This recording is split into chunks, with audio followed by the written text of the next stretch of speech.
1, 2, 3, 4, 5. 6. Hey guys!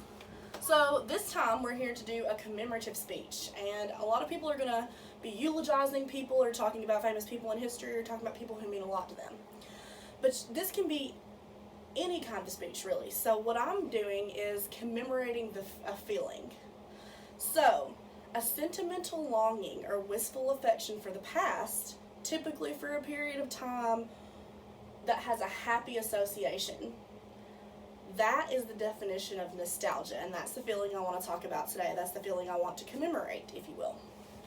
So, nostalgia. I want you to think of a time, a place, a person, something that you can look back on fondly.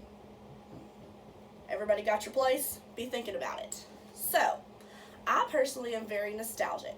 I also tend to romanticize things from the past that mean a lot to me, whether they were, good or bad. Sometimes I, still think about them regardless in a good way. So, do you remember anything negative about your memory? Think about it. Do you remember anything negative? Probably not, because you want to associate positive things with your positive memories. You don't really put everybody's seen Inside Out, right? The core memories. So you don't associate a lot of sadness with those core memories. A lot of those core memories are happy. So things from your childhood, such as a toy. For me, it was a praying bear. It's a little stuffed animal. Its eye is almost gone because I just drug it around with me everywhere it went. Love that praying bear. And I still look at it and it still gives me all those warm feelings of being a little girl and having people that took care of me and loved me. Also, old TV shows. Murder, She Wrote. Matlock. Things I used to watch with my grandmother. Foods that I associate with comfort. Chicken noodle soup. When I get sick, I watch Murder, She Wrote and eat chicken noodle soup. And to me, that is the ultimate feeling of nostalgia, and it makes me feel better because I am dwelling on something good even though I'm not feeling good right now. And that's a lot of what nostalgia is about, is that feeling of, well, my life's not going so great right now, but there was a time when it was. So, here we go. What about all things 90s? A lot of us love the 90s things, especially if you're a 90s baby like me. The Taco Bell dog, multicolored click pins, my personal favorite, butterfly hair clips. Had tons of those, love those.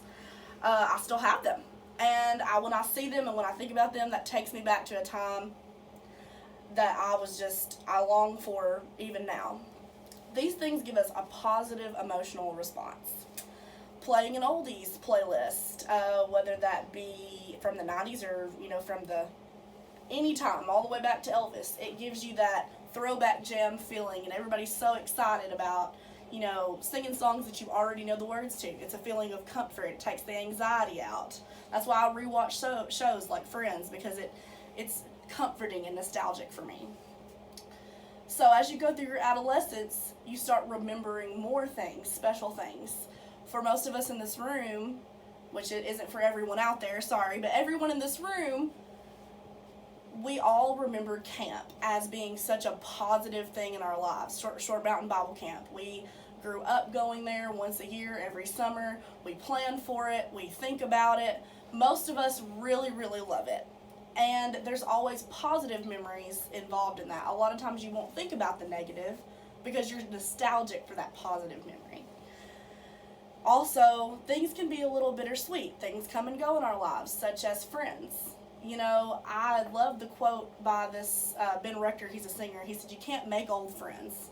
And I love that, because your old friends are the ones that know you the best. And so sometimes you can sit down and have conversations with them about these nostalgic things. And they can sometimes bring up things, jokes, inside jokes that, you experience at the time with that person that you just have that emotional response to with that person. Sometimes you lose people. In my case, I've lost several friends just over the years. People move away, people, go on about their lives, and it's hard, but when I think back on them, I think of them fondly. And I hope they think of me fondly as well. And for me, that is such a special part of the whole nostalgic feeling. Love for me is very nostalgic. No matter how badly things ended or didn't end, I'm guilty of romanticizing things a little bit more than I should in that area. I mean, I think we all are. But think back on that nostalgic memory earlier. I think if you look hard enough, you'll see that even though you were super happy at that time, there was something in your life that wasn't super happy as well. It's not always good to dwell on the past, but it is good to feel that warmth that you feel from nostalgia. Do indulge in nostalgia, but remember to enjoy the present. As a famous comedian said, nostalgia, it ain't what it used to be. Thank you for your attention. 1, 2, 3, 4, 5, 6. You guys